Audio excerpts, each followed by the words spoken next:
Sorry it's raining on us a little bit, but welcome to the park today. Let me back this up just a hair. You know what a beautiful place that we have to live and work. And I live just down the road, and I'm blessed to be here. I'll mention them briefly over this building, but I have to give a shout out to my staff before I go any further. If you drive around this park, if you stayed in a campsite, if you've been in a cabin, if you've hiked a trail, if you've been on the lake, if you walked through this morning, they've been through this building at least 3 times already. The shuffle that they made when the lodge closed to accommodate everybody through the old office, the things that they've done to open this office in a very hasty manner, to be honest with you, has been amazing. So we have an awesome team of folks that keep this park up and going. So while you're here, if you get a chance to thank the ladies behind the desk, the park rangers that are standing behind you, the ladies in the back, the housekeepers, our maintenance guys, our volunteers, our hosts, and anybody that you see, they give it all to make this place look good. This is a community, this mountain, that mountain culture, and I love it. I can only compare it to Roan Mountain when I was up there for a little while, that feel. And this is home, and they want this place to look good when you come in, and sometimes that's hard to do, and that can be a struggle. And I'll be honest, this has probably been one of the hardest summers that any of us has ever had to work through. Forgive me for taking this off while I'm talking. I'll put it back on in a minute. But COVID has made things difficult. But that being said, we've had an amazing visitation. Our revenue's done good, our visitation numbers have been high, our occupancy's really good. But welcome to the park. 2 people, I can mention several people, but I have to give a shout out to Miss Christina Tregley and Mr. Larry Milton. You are going to get to meet both of them today. Larry may take you through the end, but they have put up with me and everything that's been going on with this office. But thank you guys, you've worked very hard to get everything going. I want to give you a real quick history, and I have notes, so I'll go quick. I'm sorry, I know I've got 10 minutes. That's going to be tough for me. How many of you have been to the old park office? Okay. How many of you have been to the old check-in station? How many of you have been to the old inn? How about the nature center? On the first time you ever visited this park, did you know which one to go to first? I don't want to hear it about signage today.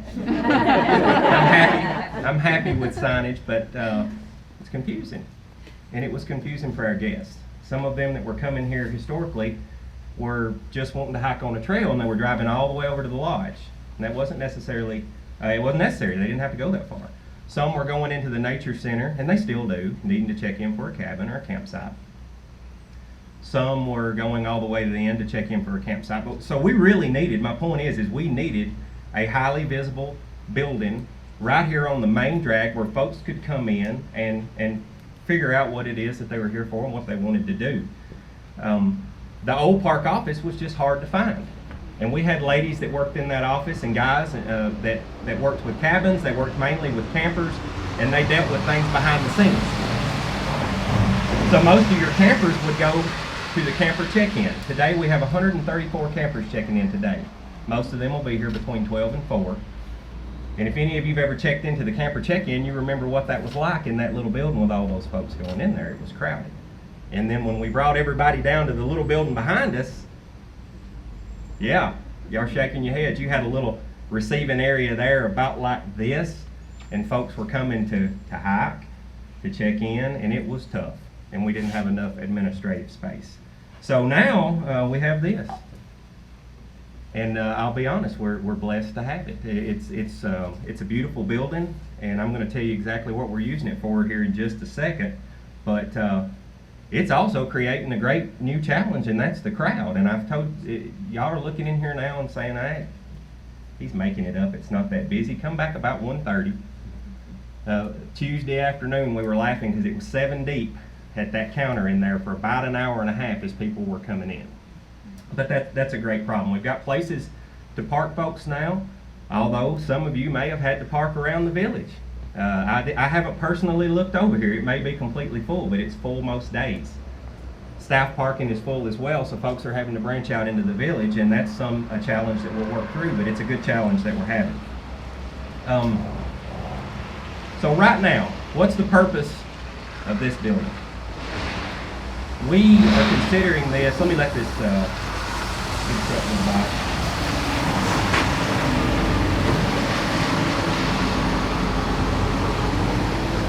This building is going to serve the swinging bridges. When we talk about capital projects, if you want to see something cool, go down to the Nature Center before you leave. Those new bridges are starting to come up, and we're tickled to death with those as well.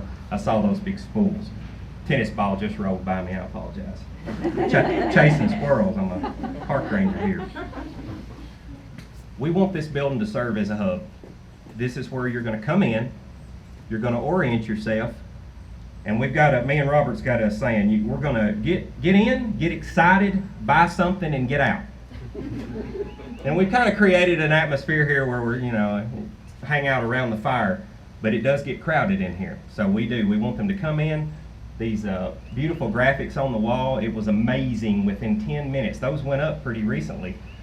Within 10 minutes, there were people lined around those maps in the vestibule. There were people lined around these maps, and that's helping because we can do better customer service that way when they come to us. Their question may be more direct because they can figure out what they need on those maps. But that's what we want. Come in here, what's this place all about? If you don't already know, plan it out. I want to go hike. I want to go to Fall Creek Falls. What is that? That's Rocky Point. I want to go right there. Thank you, Byron. Right behind the wall there. And that's already happening. The guy that hung it yesterday, he hung that big picture up and he said, now I want to go there. Tell me how to get there. And that's going to be the new #1 question, I'd say. But that's the thing. Come in here. Where am I at? Where I want to go. You don't have to drive all the way through the park to do that. And we're pretty visible, right? Somehow we still have campers that are, I just didn't see that building. I don't know how that is, but they say that. So maybe we have to add a sign, but 99% of our folks are finding this building and they're coming in here and they're getting information. They're getting information so fast that we can't keep it in stock. So that's a new challenge. This building right now is open from 8 to 10 o'clock, so 8 in the morning to 10 o'clock at night. And as long as my director and regional manager allow me to use these hours, I will continue to run it that long because we are serving people that late in the evening. The vestibule area is open until 24/7. It's open all night. So if you come in and you need to use the restroom, you can do that. If you come in and you know you're on site 200 and you don't know where that's at, you can go to the maps. As you went to the restroom, you saw those two maps, the big trail map. You can snap a picture. We like it when you buy things, but you can snap a picture of that map, figure out where you're at. You can take a picture of that campground map, figure out where you're at, and at least find your way to your campsite or your cabin, and then the next day, if we're not open when you come in late, because some folks come out, midnight, and it's serving them. Because we did have the issue with folks coming in the middle of the night, and they just weren't really sure where to go. So this is our camper check-in. For right now, our cabins are checking in here. When the lodge reopens, that may move back over there.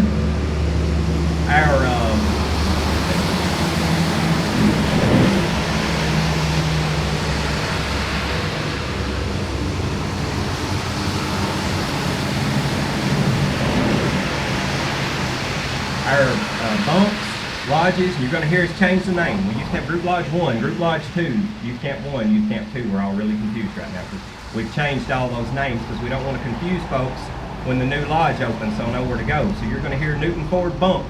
You're going to hear Turkey Pen Bunk. You're going to hear Cane Creek Camp and Piney Creek Camp. All those will be checked in here. Campsites will be checked in here. Rec hall, other things like that. Of course, we'll continue to help with cabins and anything that we're needed for.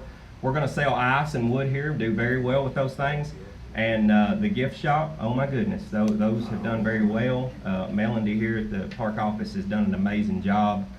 Tommy and Cecily, Sean at the boat dock, everyone's done really well with their gift shop offerings, and they've done really good. So that'll be the main things that people will be coming here for, and just find information. In the month of June, we had, if counters are to be believed, 375,000 folks that came through Fall Creek Falls, which is unheard of. A typical June would have been about 180,000, which is still very busy. So 300,000 plus. We're estimating somewhere between some days 500 folks that come through this building, some days it's closer to 1,500 folks that are coming through this building. So it is absolutely serving its purpose. Let me make sure that I'm not missing anything. I got one thing I've missed. Mr. Bryson, we talk about wow moments. And I'll tell you that we're blessed to be in this building, and thank you for everybody that's worked hard for the funding to get this. We're glad to have it. It's a wow for us, just being here. But just to give you a couple of what these guys are talking about when you hear the word wow, and I get emotional when I even talk about them, but we have had a large crowd of kids coming in this year wanting to be junior rangers. Well, for a park ranger, that's as good as it gets. We had a little girl come in the other day about this tall with her little mask on and her junior ranger vest and her hat, and she waited on me running an emergency call. Me and Becker, she waited on us for an hour to come in to pin that badge. So I went out here and sat down here with her in the hallway and put this hat on her head, as she didn't like it at first. And I read the pledge to her, and she read it back to me, and she kind of hid behind the leg of her mother and went through that. And then I said, now let me get my hat. Well, it's starting to fit now, she said. That's wow for me. I mean, that's what it's all about. I had a couple the other day, and I'll end it and pass it to Deputy Commissioner Jim Bryson. And this happens every day. A couple come in on a wedding anniversary. What can we do that's special? And we sent them to Buzzard's Roost for the sunset, and they told us the next day couldn't have done anything better than that. So there's lots of wows to be had in Tennessee State Parks, and Fall Creek Falls is home to hundreds of them. Thank you guys for everything you've done. Thank you for being out here in the rain today. I hope you enjoyed the park while you're here. Deputy Commissioner Jim Bryson.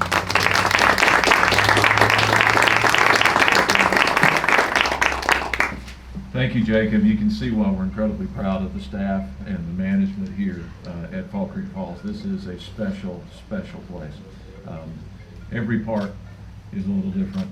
Sorry about that. Every park is different. Every park is unique, but this is truly one of the real jewels in our state and in our state park system. And so we're very proud to be here today and to be here with this at the opening of this magnificent facility. I'd like my role today is I really have the honor of kind of recognizing people that help make this type of thing happen. And so I just want to say a couple of words about the people here. If you are a TDEC or park employee, because they're TDEC employees too. Sometimes we say TDEC employees, that means those people in central office way out there somewhere.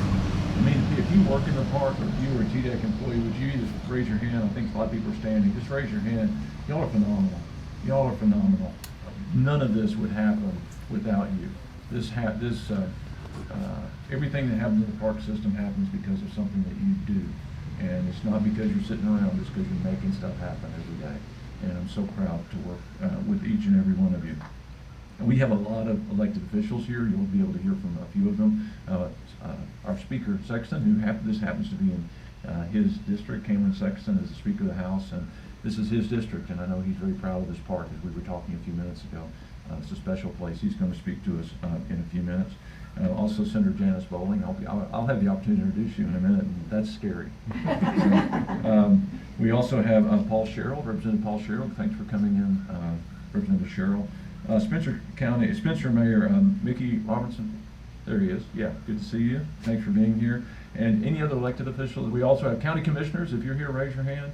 County commissioners. I know we had a few of those that are around. Any other elected officials that I missed? Babe here. Oh, is he here? Greg? Yes, she is. Back. Okay. I tried to get her to come sit up in the seat with All right. Good. Thank you. Good. Thank you all for being here. We really appreciate it. There are a lot of people that are involved in making this happen. The General Assembly has to appropriate the money, and everybody has to jump in and help. And so we really appreciate everybody. In TDEC, Commissioner Salyers expresses his regrets that he could not be here. He had a prior engagement that he couldn't break. But I also want to say that one of the things that is important in state government are the partnerships that you form. No department can accomplish their mission alone. And so the partnerships that you form and the people that you work with makes things work, whether it is the General Assembly or the county or all the different groups in the cities and everybody else that you have to work with to make things happen. One of the key partnerships for us, especially on something like this, is General Services. General Services is tasked with a lot of things. Among that is all of the construction management and making sure that the properties in Tennessee are well taken care of. And I cannot say enough about the partnership that we have with them and the great job that they have done. We happen to have several of them with us, led by Commissioner Christy Branscombe here. Christy, so good to have you with us today. John Hall, Deputy Commissioner. I saw Brian Wilson here.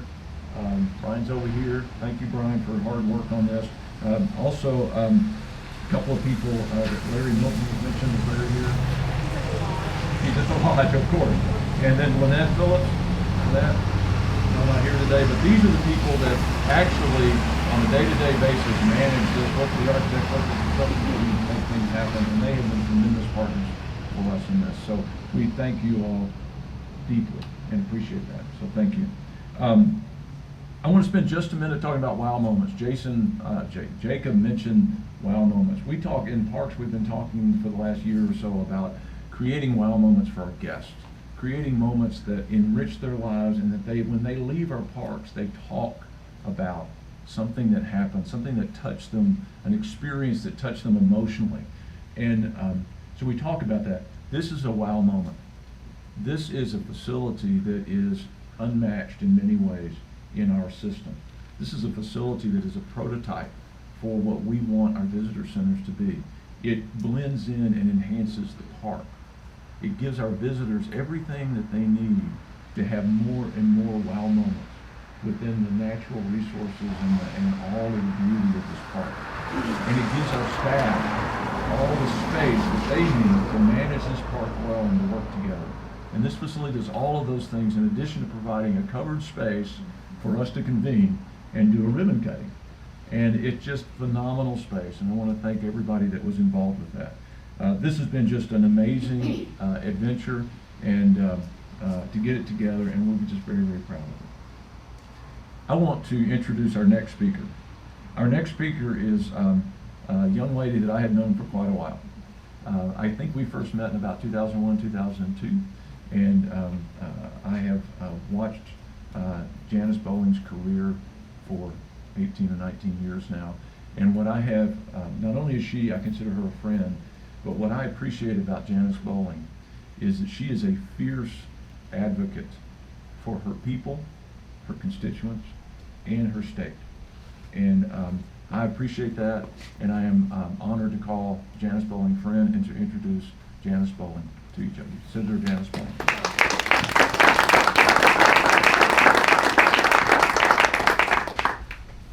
Good morning.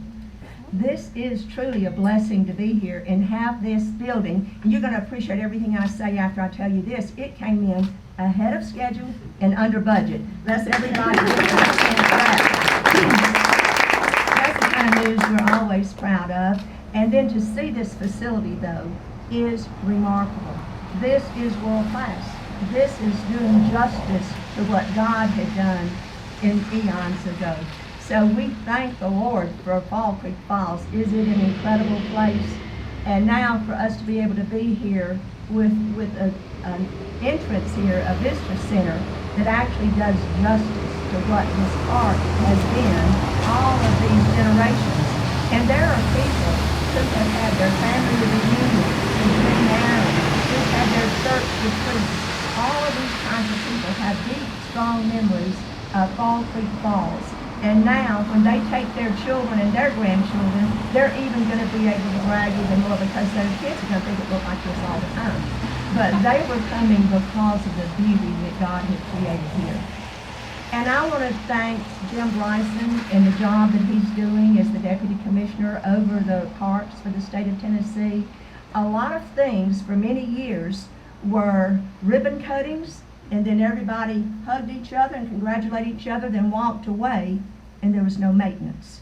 And what they're doing now in the Department of Environment Conservation and the parks in particular, they're creating a revenue stream so that you not only have these wonderful facilities, But when you walk away, then routine maintenance, the routine upgrades, the routine things that have to be done on any property are being done. And how many of you know what the improvements that are taking place right now as we speak here at Fall Creek Falls? Now, one of the things that I was back and forth with and had my fierce moments, and some fiercer than others, as the decision to tear down the old inn and to rebuild on that site. And that decision was made, and that is in progress now. And I don't think we're going to be ahead of schedule, but I think we are going to be on schedule. And I'm not going to speak to the budget, because we don't know about that yet. But whatever it takes, it has been begun, and it will be finished.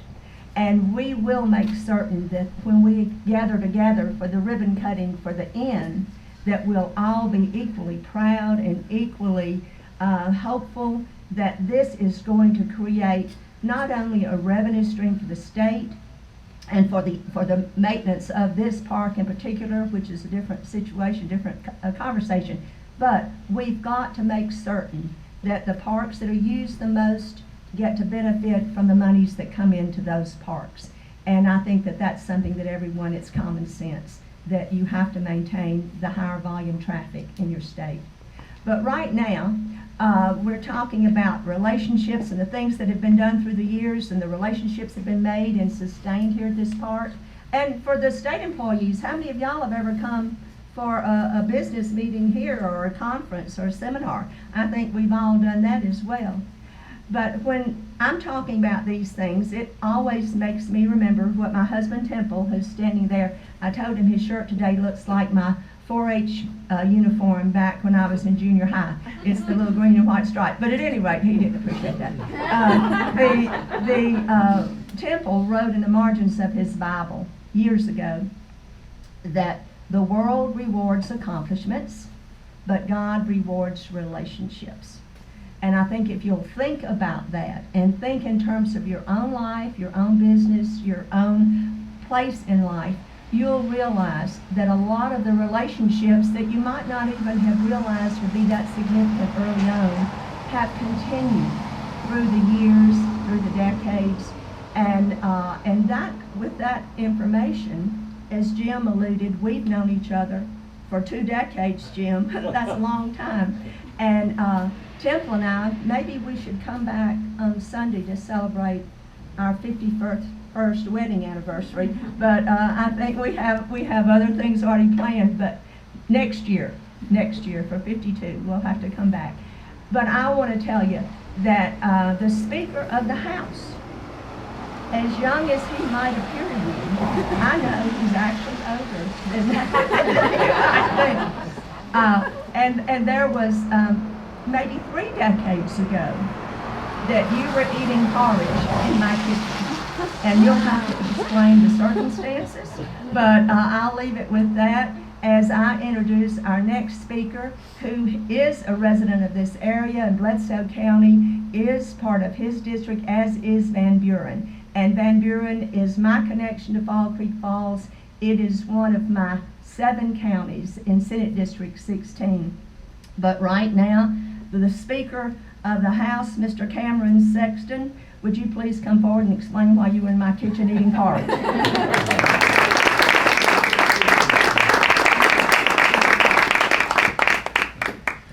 Thank you. It's great to be here today. And before I go into that story, just goes way back, I just want to thank Commissioner Bryson for the job that him and his staff does for our parks and for our state.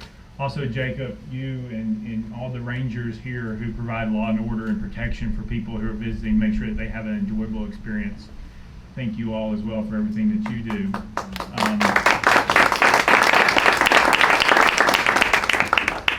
And Representative Paul Sherrill's here. I appreciate his friendship over the years. He just lives right over the mountain a little ways, not too far away in Sparta, White County. He wraps around the whole area, but doesn't have Van Buren County. And he does a wonderful job for his district in promoting recreational activities in outdoor and parks as we go. And when I get started, one thing I want to talk about is we were very fortunate many decades ago. We were down here, I think last year for the Nature Center, it seems about a year ago. when Governor Winfield Dunn was governor. And he was the one who started the process, the state parks, and saw the vision, him and his wife and the first lady at the time. And we have progressed, but we owe him and his wife a debt of gratitude for seeing what Tennessee could be and what we could become, and putting these spots in the most beautiful places in our state so that not only we can enjoy them, but visitors can enjoy them, more importantly. And, you know, I know a lot of people like to go to parks on a sunny day, which is great because you can do a lot more activities, but there is something soothing about a light rain in a park, hitting the trees, the leaves, and just hearing that and knowing that you're somewhere that was created for you to enjoy and not to destroy, and what that purpose was, which gives us a meaning of higher purpose, I think, and it just reinforces the beauty of what we were given to us when we came here. And so we're lucky to have Governor Winfield Dunn to play that role. And then whenever 10 years ago, 10 years ago, Governor Haslam, when he came into office, he was a huge outdoors person. And when you started looking at what was happening to our state parks over the years, the lack of maintenance, the lack of deferred maintenance was building up. Different things were not being upgraded or kept up with state resources, state dollars. It just wasn't a priority for previous administrations.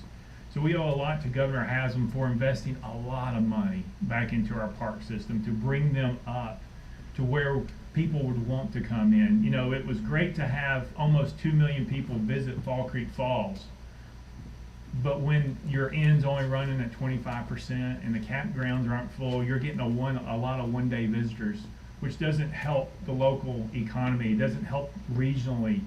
And so having the vision of having Governor Haslam with his administration at the time to start this process, and we've been very blessed as a state to have an economy that has been rolling at such a point with revenue coming in that we've had a lot of one-time money, which is a great way to put money into the park system and not have to finance buildings and maintenance and do the things that we needed to do to make this park and other parks a premier park in our state.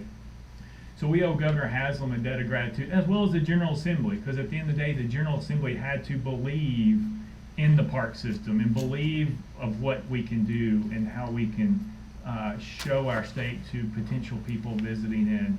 And then Governor Lee, when he's come in, he's continued that trend. He's continued putting money in, and he's been here a few times, I believe, to spend the night and spend the weekend with him and the First Lady.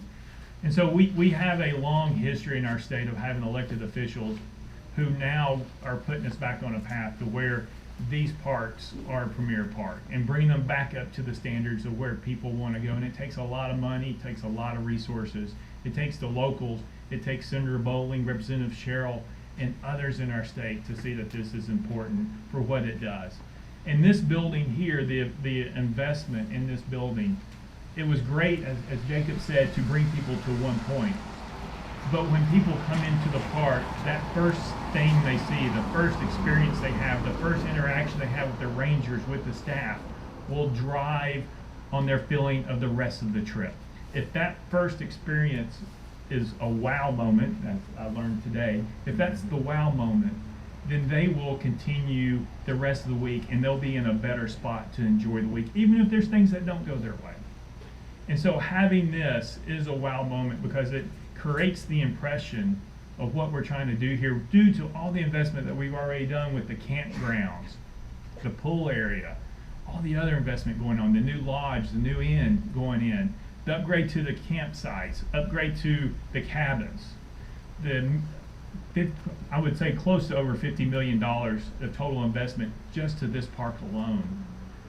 Not only will help the local economy, and Mickey's here and he can talk to it about what it means to Van Buren County and what it means to his city, and trying to get people to go outside the park and visit the other areas. So it's a wonderful investment that pays back a lot.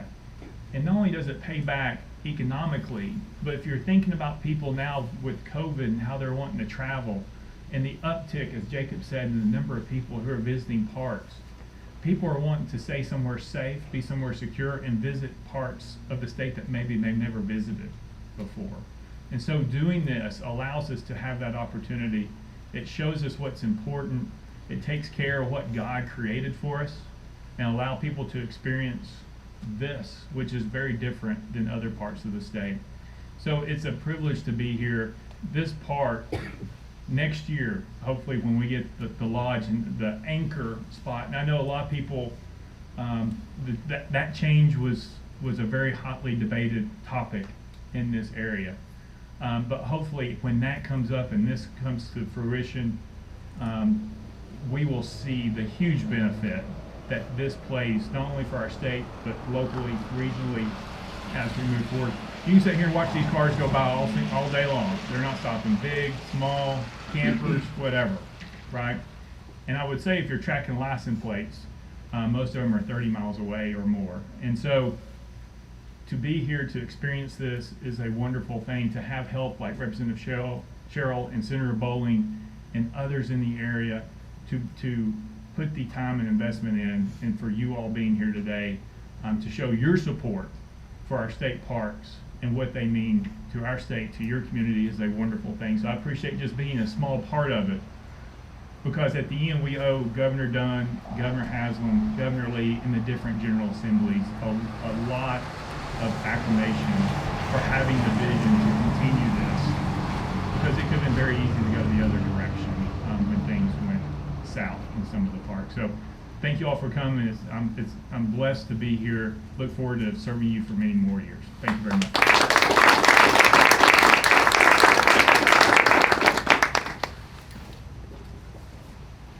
Well, I want to thank everybody for being here on such a momentous day and such a beautiful park. And I think the speaker is right. Even though it's raining, there's something very calming. And who would have thought we could stand here in the middle of August and not be sweating? So there's a little bit to be grateful for. We're going to do a ribbon cutting around on the side. We invite you all to move around actually to the front, and we'll do a ribbon cutting there if you all will move around, please. Thank you very much. 3, 2, 1, cut that ribbon. Let it drop. There you go, let it drop. Let it drop. Yay. Yay.